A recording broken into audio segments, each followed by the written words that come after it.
Graça e paz. Queria iniciar agradecendo a oportunidade de estar aqui, ao meu nobre amigo Alexandre, pastor Alexandre, mais famoso e conhecido como Morango. Queria dizer que é uma iniciativa corajosa de fazer um congresso cujo tema é a cruz.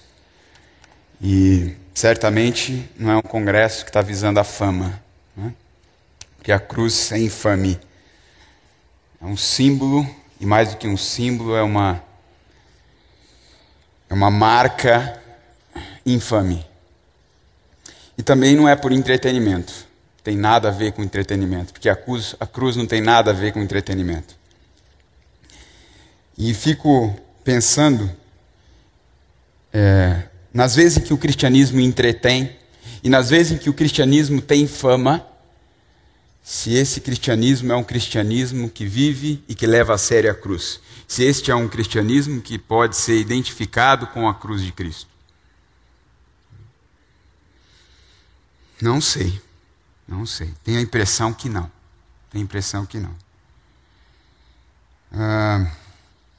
Dentre as inúmeras possibilidades de pensar hoje o tema da cruz, eu queria pensar em torno de um tema, que é o tema da cruz como marca de um segmento. Cruz como marca de um segmento. E para isso eu queria ler com vocês um texto bíblico. Texto que está no Evangelho de Lucas, capítulo 9, dos versos 23 a 27.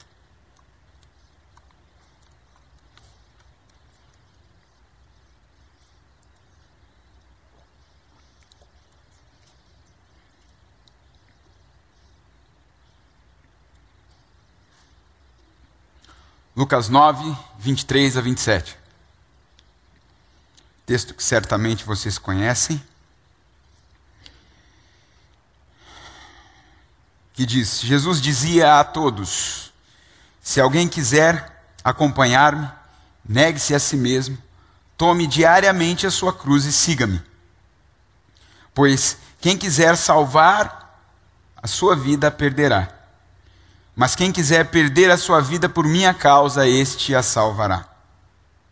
Pois que adianta o homem ganhar o mundo inteiro e perder-se ou destruir a si mesmo? Se alguém se envergonhar de mim e das minhas palavras, o Filho do Homem se envergonhará dele, quando vier em sua glória e na glória do Pai e dos santos anjos. Garanto-lhes que alguns que aqui se acham, de modo nenhum experimentarão a morte antes de verem o reino de Deus. Então a cruz como marca de um segmento. Seguir e ser seguido, eu diria que são marcas dessa geração, da nossa geração, imersas sobretudo no que a gente chama hoje de redes sociais. Então, nas redes sociais tem pessoas que te seguem, nas redes sociais tem pessoas a quem você segue, as quais você segue. No Twitter, por exemplo, que é uma ferramenta em que você tem que dizer em 140 caracteres o que você está fazendo, basicamente isso. E as pessoas colocam lá o que elas estão pensando, o que elas estão fazendo. Estão no banheiro, estão na cozinha, estão no carro. Se tornou uma ferramenta de desafogar as coisas do cotidiano, de alguma maneira. E no Twitter, a gente pode encontrar inúmeras formas de segmento. Tem gente que segue as outras só para conseguir mais seguidores, é aquela coisa da lógica do me segue que eu te sigo. Tem gente mais seleta, os famosos, né? Que só seguem os da classe, quando seguem alguém. Já experimentou clicar, você que já conhece essa ferramenta, no Twitter de um famoso, você vai perceber que ele segue poucas pessoas, quando ele segue alguém. Tem muita gente que o segue. 3 milhões de pessoas, 2 milhões, e assim por diante. Tem muita gente com perfil falso, que a gente chama de fake, né? Tem que criam então lá o seu personagem ou criam o perfil de uma pessoa famosa, como se fosse aquela pessoa. Tem os famosos pseudônimos, o criador, o fariseu, na igreja, o sábio brasileiro, todos pseudônimos do Twitter. Você não sabe. Você sabe que ali tem alguém, mas não sabe quem é. E há um fascínio, não é? Por trás desses pseudônimos. Um fascínio meio esquizofrênico. Aí você tem também os blogueiros, os marqueteiros, as empresas que vão usar essa ferramenta como plataforma de negócio. E tem gente que segue sem saber por que segue. Como tem gente que é um pouco de cada uma dessas coisas, ou é tudo isso e ainda mais um pouco.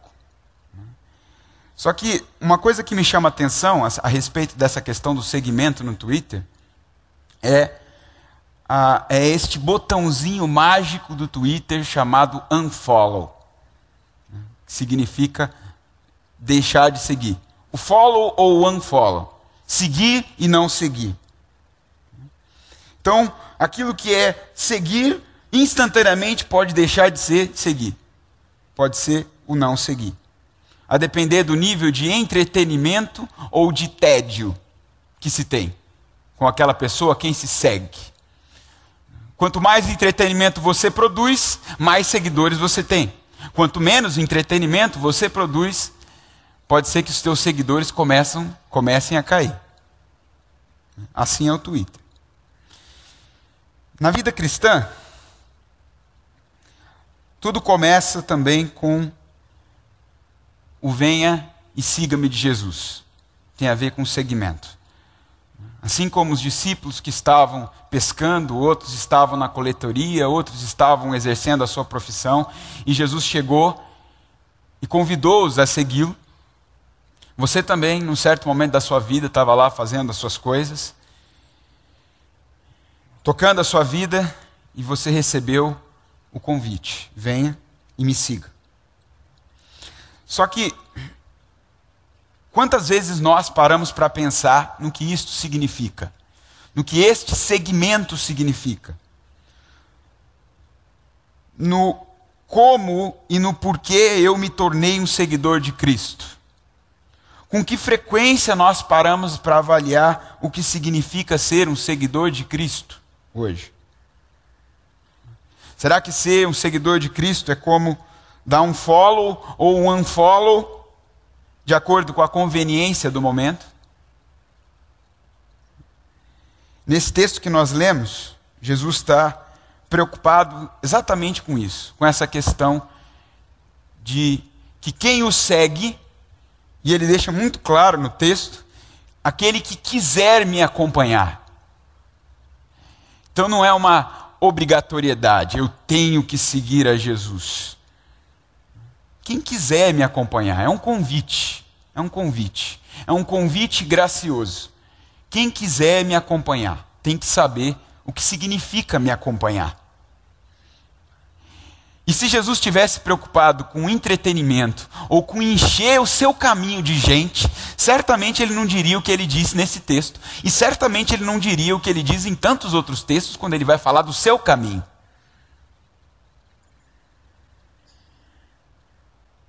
Ele poderia trazer aqui, talvez, uma mensagem motivadora, né? E dizer assim: olha, me siga que você vai ser feliz. Me siga que esse é o caminho da felicidade. Não há caminho melhor. Eu imagino Jesus fazendo stand-up do seu caminho, né? Tentando entreter as pessoas e alegrar as pessoas. Ou fazer um comercial, né? Me siga. Vai ser muito legal para a sua vida. Você vai ser muito realizado, né? Mas ele não faz isso. Não só a cruz, portanto, é infame, como a palavra da cruz também é infame. A palavra sobre a cruz é infame. E fico me pensando não só quando o cristianismo então se torna entretenimento e fama, se ele é um cristianismo comprometido com a cruz, Mas também quando a cruz se torna o símbolo da fama e do entretenimento, se essa cruz pode ser a cruz de Cristo.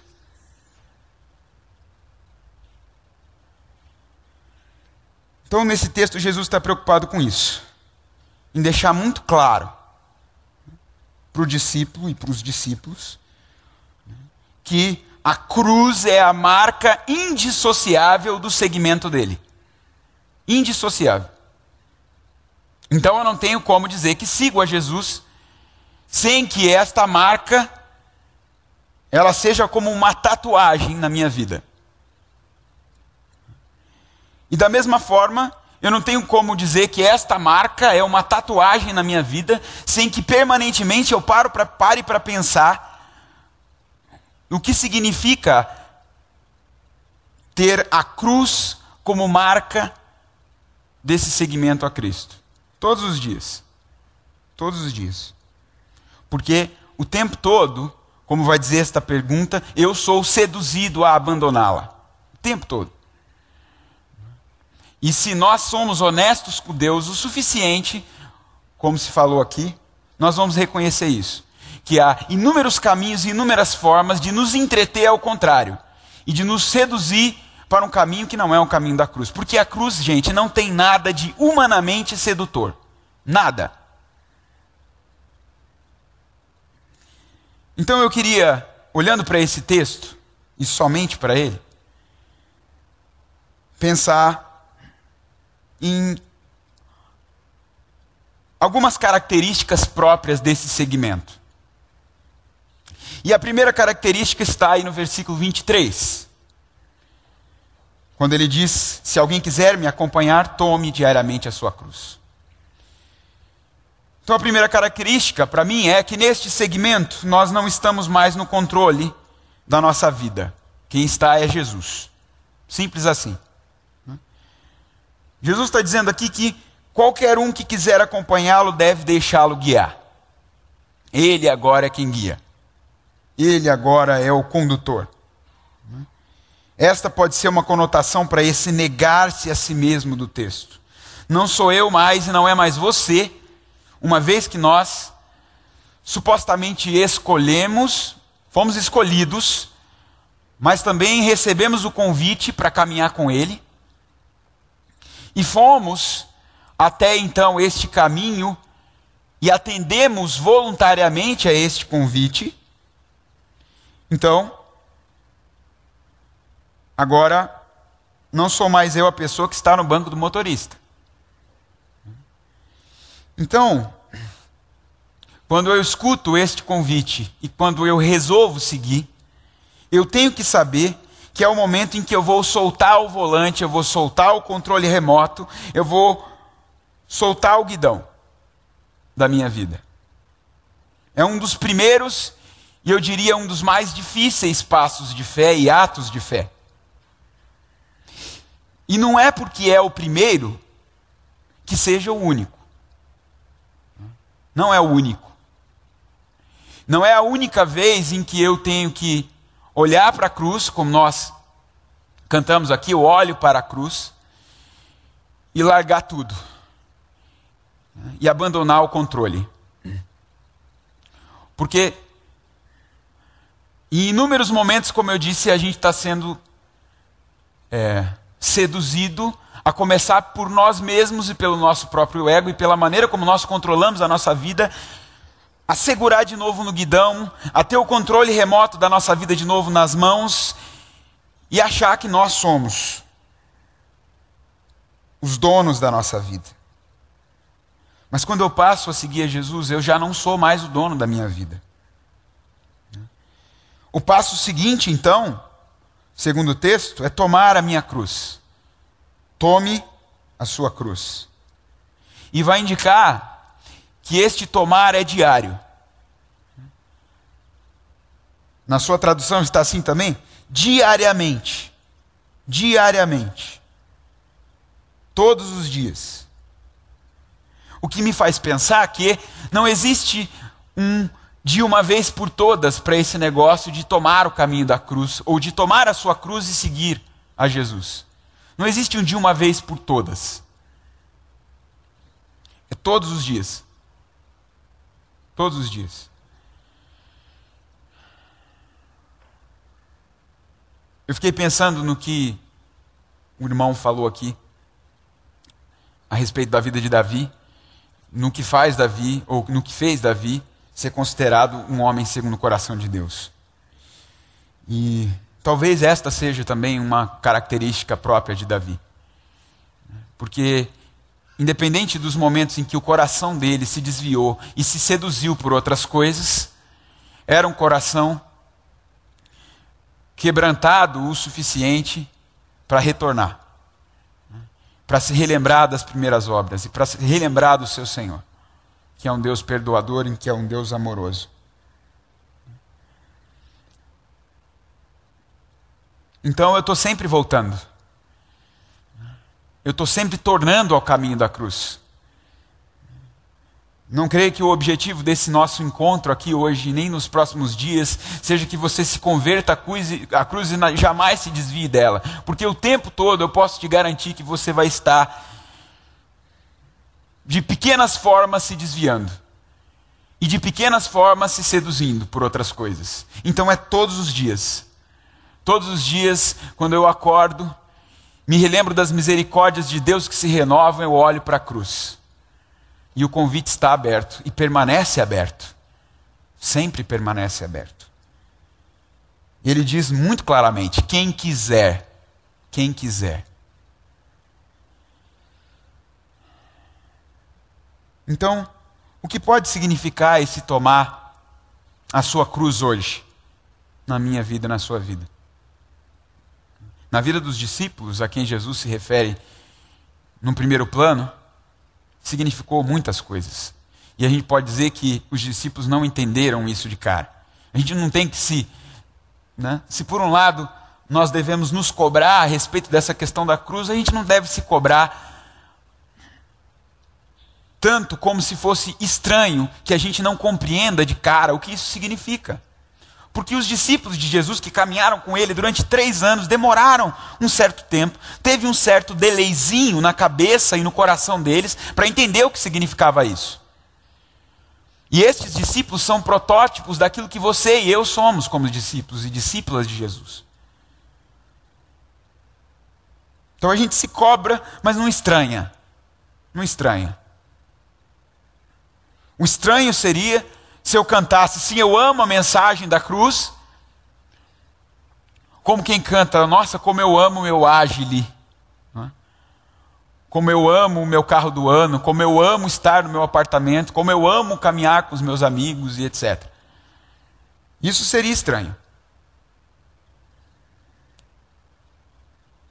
Então, muitas coisas podem ter a ver.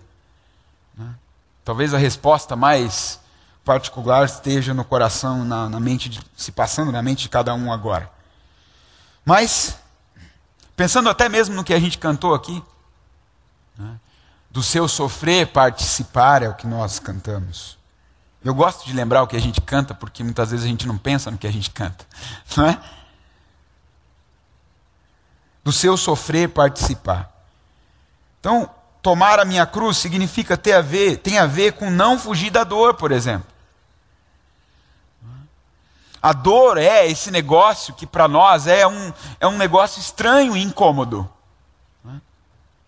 Nós hoje temos inúmeras formas e linguagens para comunicar que nós temos dor. Um bebê, por exemplo, grita, e ele não tem uma outra forma. Ele não conhece uma outra forma. Ele não sabe dizer: mamãe, papai, estou com dor.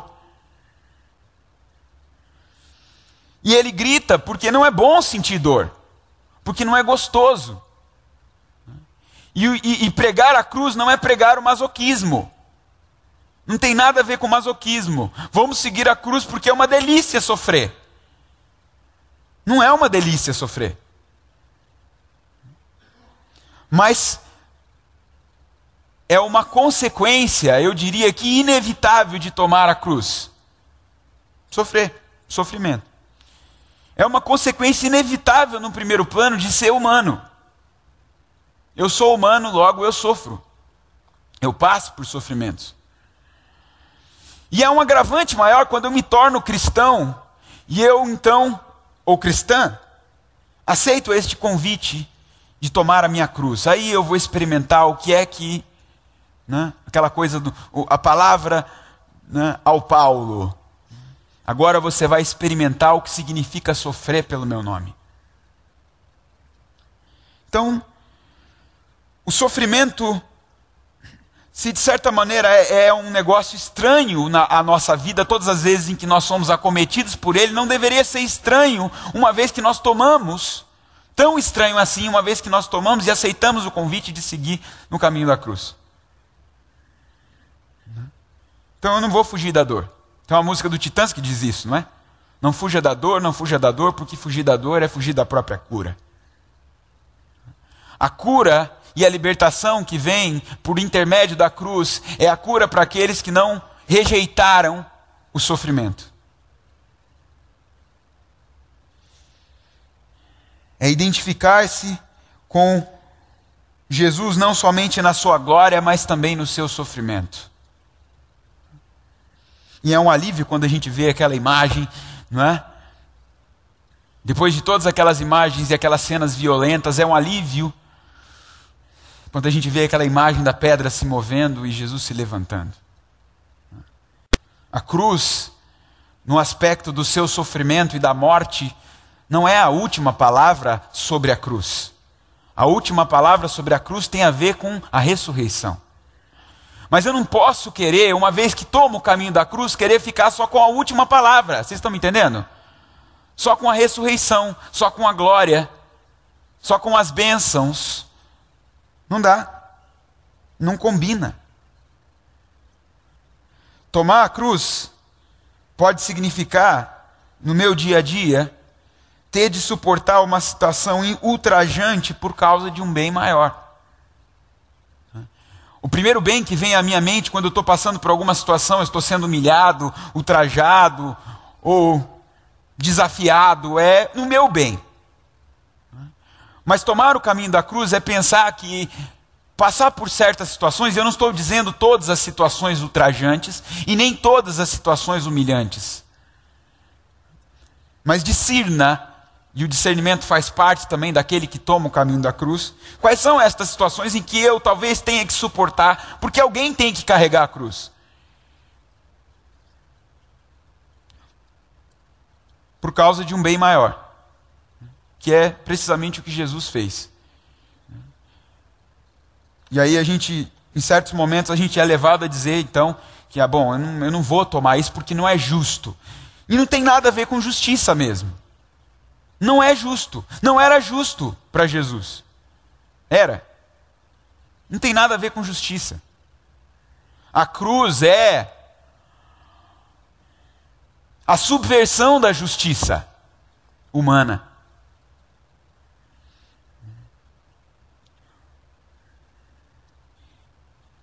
E a presença da justiça divina.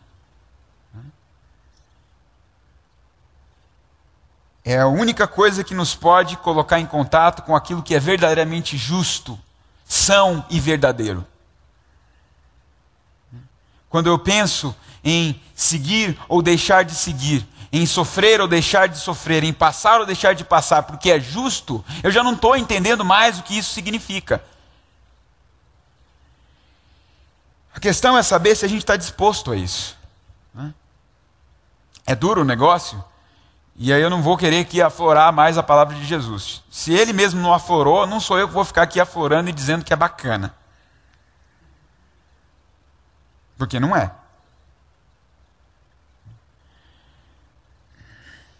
Então, na tradução à mensagem, nessa palavra, Jesus diz: não fuja da dor, abrace-a. Siga-me e eu te mostrarei como. Essa é uma paráfrase muito interessante. Porque o seguir de Jesus não só significa abraçar o sofrimento, mas enquanto nós abraçamos este mesmo Deus a quem nós seguimos, Ele vai nos dizer como é que a gente vai suportar e como a gente vai vivenciar. A gente não consegue dizer uns para os outros. Aliás, em meio a sofrimentos, a gente não consegue dizer nada que seja suficientemente válido para arrancar ou para explicar a dor. Não tem. Só Jesus é capaz disso. Então, siga-me e eu vou te mostrar como. A segunda coisa que eu queria destacar nesse texto é que nesse segmento, perder a vida é o jeito de se encontrar. Perder a vida é o jeito de se encontrar. No verso 24 é o que ele está dizendo. Dá uma olhadinha aí. Quem quiser salvar sua vida por minha causa, perdê-la-á, e quem perder a vida por minha causa, esse a salvará. Então é simples assim, não é simples de entender, mas é simples assim. Perder a vida é o jeito de se encontrar, de encontrar o nosso verdadeiro eu. E a sensação de perder uma coisa que tem um real valor para você não é legal. Pense nas coisas que têm real valor para você. Inclusive as materiais, que não têm valor nenhum, mas que a gente dá um grande valor. Mas pense.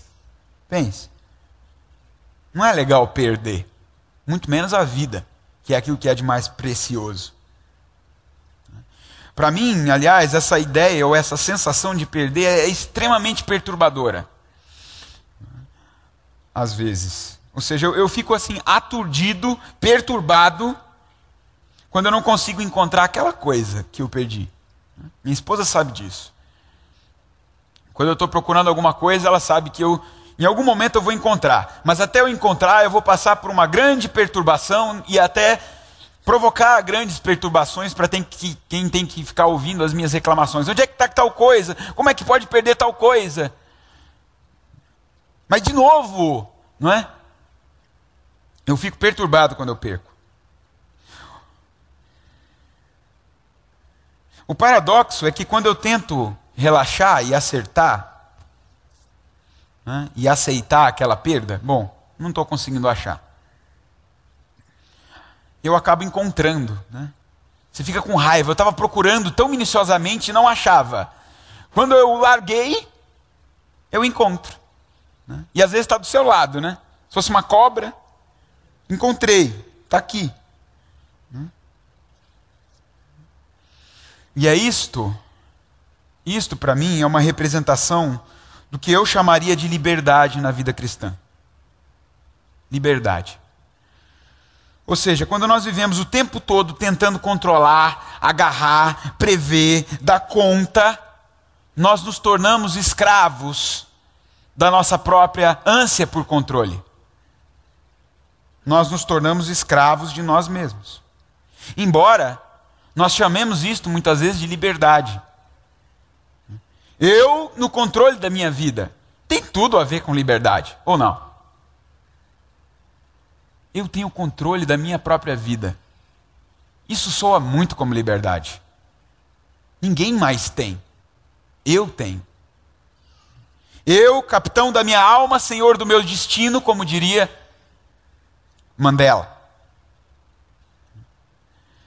Agora, usando uma frase de alguém que se entregou tresloucadamente aos caminhos da liberdade, que ela entendia como liberdade, Janis Joplin, ela disse: liberdade é só outra palavra para nada mais perder. Nada mais a perder. Eu não sei se a Janis Joplin entendeu a polissemia que existe nessa frase. E devido à polissemia que existe nessa frase, eu posso pensar que isto significa muita coisa para a liberdade cristã. Ou seja, no segmento de Jesus, ser livre é aceitar que quando eu perco a minha vida é quando eu encontro de verdade. Quando eu deixo o controle, quando eu deixo Jesus me guiar. Quando eu aceito que tudo é pela graça dele, que tudo é por ele e que tudo é para ele. E que nada mais tem sentido, e que nada mais faz sentido se não for assim. Então eu sou verdadeiramente livre. Porque eu resolvi me abandonar nesse caminho. Eu deixei todos aqueles anseios e neuroses que me conduziam ao abandono deste caminho, e eu então resolvi me abandonar neste caminho. Eu me abandono. Não sou mais o dono de mim mesmo. Eu não sou o capitão da minha alma. Eu não sou o senhor do meu destino. Pela graça de Deus, eu sou convidado a construir este destino dia a dia com o Senhor. Mas eu não sou dono de coisa alguma. Então, gente, no segmento de Jesus, o maior ganho que se pode ter é aceitar que nós não somos donos de nada. De nada. Nós somos como o Senhor, não exatamente como Ele, mas nós tentamos ser como Ele e nos inspirar no exemplo daquele que era o Filho do Homem e que não tinha onde reclinar sua cabeça. Aí você diz, bom, eu tenho onde reclinar minha cabeça. Significa que eu não sou cristão? Mas vamos pensar também na polissemia, nos múltiplos significados do que significa não ter onde reclinar a sua cabeça. É não ter outra segurança senão a segurança de que é em Deus que eu tenho tudo. E que por mais que eu tenha, eu não tenho nada se eu não reconhecer que é em Deus que eu tenho tudo. Eu me abandono no travesseiro de Deus.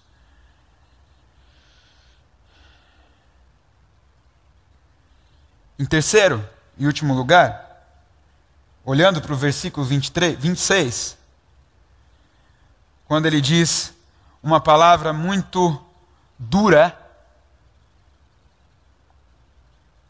que qualquer que de mim e das minhas palavras se envergonhar, eu te garanto que Filho do Homem também na sua glória se envergonhará dele.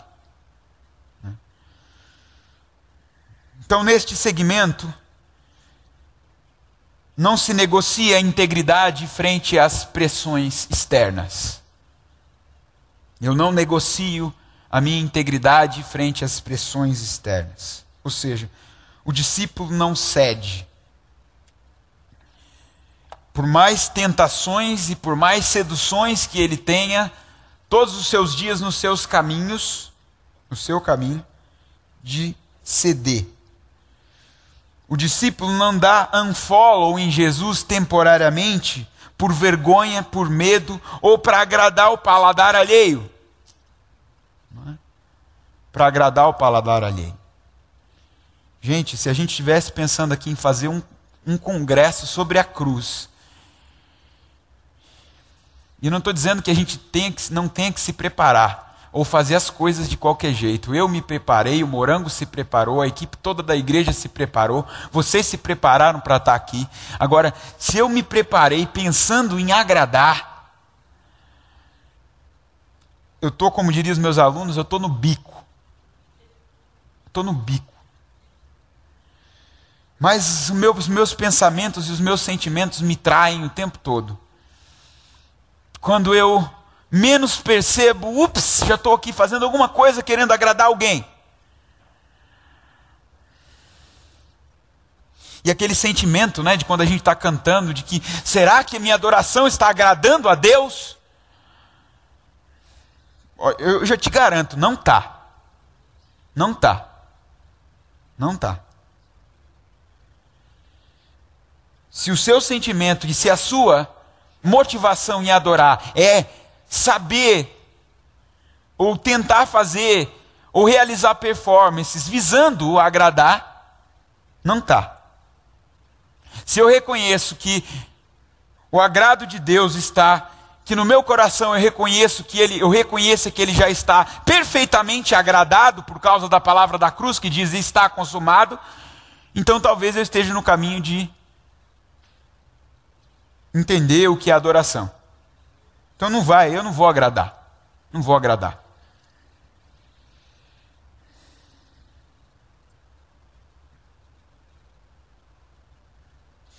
E eu fico pensando, quantas das suas preciosidades não são negociadas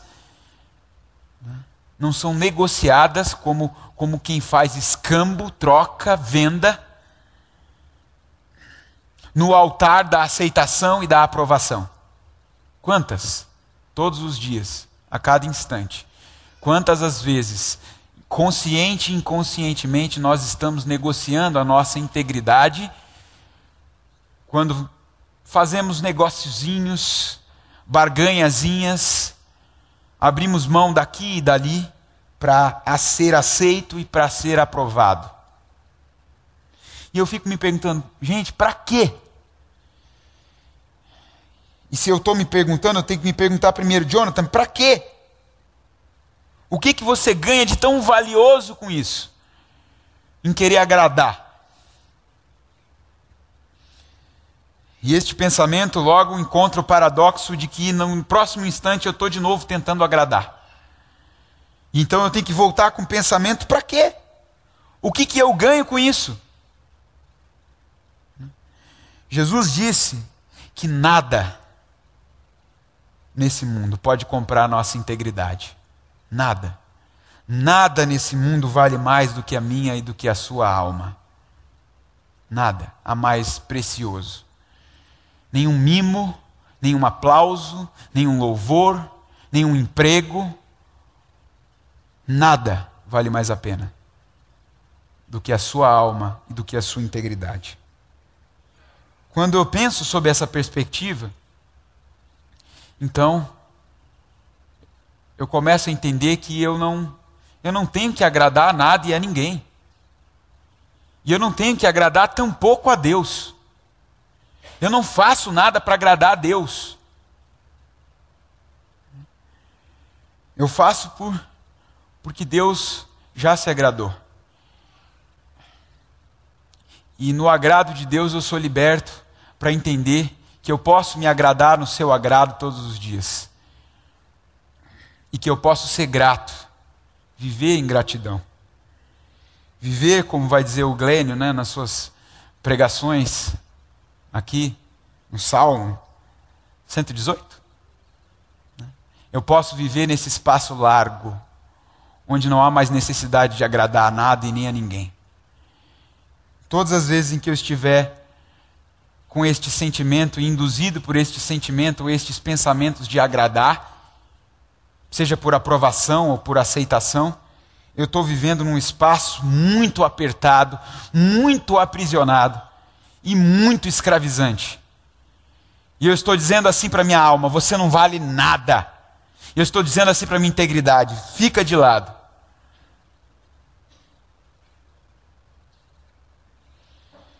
Agora, eu não vou fazer e nem você vai fazer diferença nessa geração, na nossa geração, porque eu me adaptei ou porque eu vendi a minha integridade.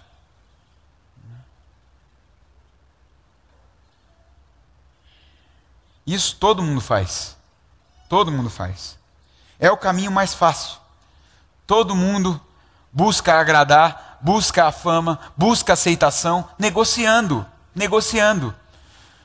Não é isso que se diz na política? Certa vez trabalhei na Câmara em 2004, e eu estava no café, eu ouvi um vereador falando para um outro vereador, fulano, você não ganha a eleição com honestidade. Então, o tempo todo a gente está negociando para ganhar as coisas, para conseguir as coisas, para conseguir a vitória. E o mais paradoxal e ridículo disso é que a gente vem à igreja e fala, Senhor, obrigado pela minha vitória. Vitória do inferno essa. Obrigado pela minha vitória. Embevecido, chorando. Obrigado pela minha vitória. Que vitória, né? Que vitória é essa? É vitória do quê? Então, eu não vou fazer diferença quando eu opto pelo caminho que é a antítese do caminho da cruz. Eu vou fazer diferença, eu posso fazer diferença sim. Se e quando eu não me envergonhar daquilo que eu sou. Da maneira como Jesus me fez. Com os dons e os talentos que me são dados. Para que eu administre. E o que eu sou? E o que você é? Nós somos filhos de Deus. Filhos amados e amadas de Deus. Nós somos jovens cheios de vida.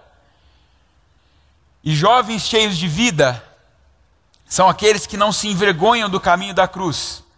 São aqueles que não se envergonham de Cristo nem do seu Evangelho. Eu gosto muito do Nietzsche, filósofo alemão, final do século XIX. Morreu exatamente ali na transição do século XIX para o século XX. E ele dizia que o cristianismo do crucificado era uma antítese aos caminhos de vida.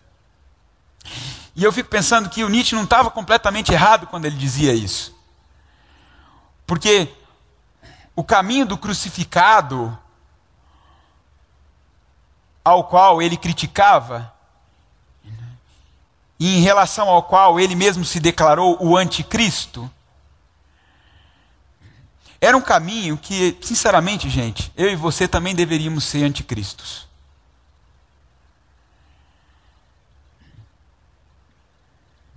É estranho falar isso, não é? Que nós precisamos ser anticristos de certos cristos, para de alguma maneira nos reencontrar com o verdadeiro. E eu não sei se algum dia o Nietzsche chegou a conhecer o verdadeiro. Eu não sei. Mas eu tenho, às vezes, quando eu leio seus escritos, esse sentimento de revolta e de rebeldia que nós deveríamos ter no nosso coração em relação a certos cristos, para poder encontrar o verdadeiro. Me reencontrar com o verdadeiro. Mas eu discordaria dele no aspecto de que isto é uma antítese da vida. Não, é a afirmação da vida. Lembram do que eu falei? Quando eu abandono é que eu encontro. Quando eu abandono é que eu encontro. Então, nesse segmento eu tenho que me abandonar. Eu só vou fazer a diferença quando eu me abandonar diante de Deus. E quando eu não mais me envergonhar, em hipótese alguma, do que significa ser seguidor de Jesus Cristo. As pessoas vão nos respeitar muito mais. Eu não estou dizendo que elas vão nos aceitar, eu não estou dizendo que elas vão nos aprovar, eu não estou dizendo que elas vão abraçar o mesmo caminho que nós abraçamos, mas elas certamente vão nos respeitar quando nós abraçamos, quando elas veem que nós abraçamos este caminho com integridade. E não ficamos o tempo todo fazendo negociatas para tentar seduzir as pessoas. A cruz, termino dizendo, é sinônimo de desajuste, de desagrado e de desabono. E por que abandoná-la tem seduzido a tantos? Porque a cruz, como segmento, não é atraente. A cruz não enche auditório. A cruz não é comercializável. Se existe alguma cruz que está sendo comercializada, não é a cruz de Cristo.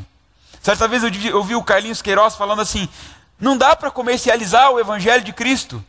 Quem é que gostaria de vender o direito de vender? Quem compraria, aliás, o direito de dar a sua própria face? Quem compraria o direito, ou mesmo a convocação de amar aqueles que te odeiam e os seus inimigos?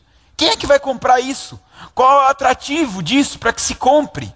Para que esteja em qualquer prateleira? Se estiver em alguma prateleira, vai estar lá cheio de cinzas e de sombras e de pó.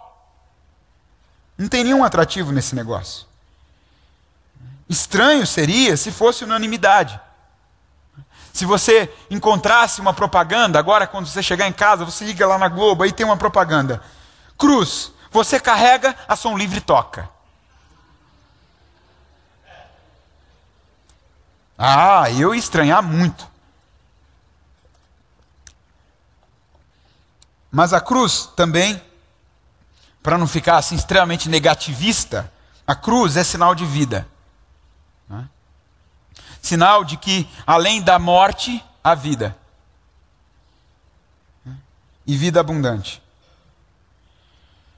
Então, quando eu nego esta minha vida sem Deus, é que eu posso produzir a afirmação de uma nova vida.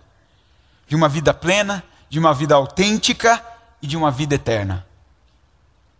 Então, neste segmento, eu e você somos chamados a sermos autênticos. Que implica em ser o que somos, o que o Senhor nos chamou para ser. E quem, ou a quem, Ele acredita a possibilidade de fazer coisas maiores do que Ele mesmo fez. E eu pergunto a você, o que significa na sua vida hoje, fazer coisas maiores do que o próprio Cristo fez? O que significa? Parece que quando Jesus disse isso, ele deixou um certo peso sobre as pessoas. Vocês, sobre os seus discípulos no primeiro plano, né? Os 12. Vocês não só vão fazer aquilo que eu fiz. Vocês vão fazer o que eu fiz e outras coisas maiores vocês vão fazer. Sabe como eu penso esse negócio de os maiores coisas? Eu penso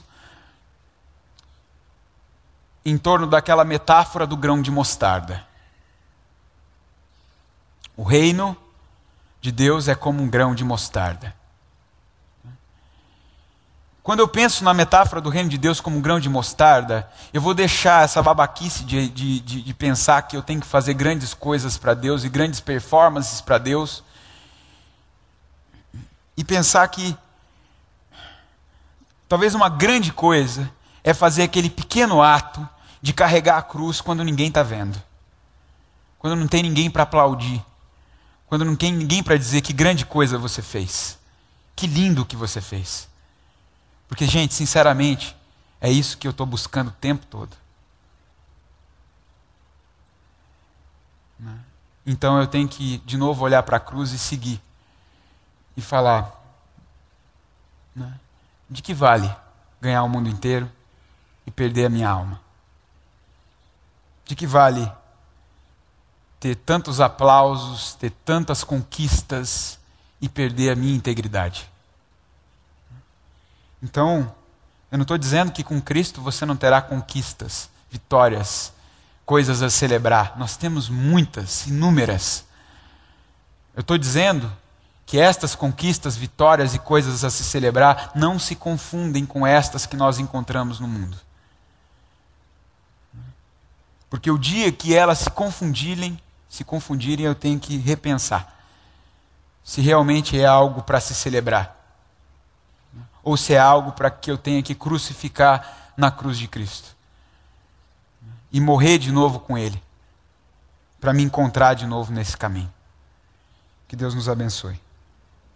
A mensagem que você acabou de assistir faz parte do Ministério de Comunicação Palavra da Cruz. Temos um grande acervo de estudos bíblicos em áudio e vídeo.